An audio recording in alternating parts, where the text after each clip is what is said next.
Practically field के अंदर आए। देखिए इतनी अनफॉर्चुनेट बात है, हमारे पास ये जो 2010-11 के बाद 12 के बाद जो इतनी बड़ी आफत हमारे पास आई है, जो फ्लड आया, हमारे सारे हिल टॉरेंट्स हमारे ऊपर उबल पड़े हैं। हमें सख्त इस वक्त मदद की ज़रूरत है।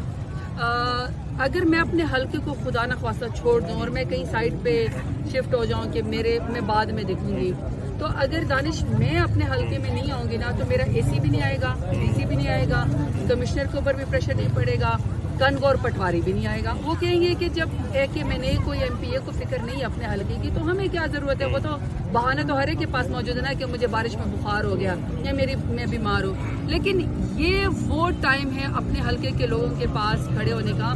जहाँ तक आपने ये बात की कि फलाने पुल पे किसी के साथ ऐसे हुआ है, देखिए मेरी बात सुने, मैं अपने लोगों को हमेशा बार बार कहती हूँ, मैं सियासतदानों को कहती हूँ कि आप चूंकि दिल में खौफ आपके ये है कि मुझे जाके कोई कुछ कहेगा, अगर आप पहले दिन से खड़े तो आपको क्यों कुछ कहेगा। वर्किंग अगर अच्छी है तो वर्किंग अच्छी है। और दूसरी बात ये कि अगर आपके दो लोग आपसे गिला कर लेते हैं तो कौन सी कयामत आ गई है।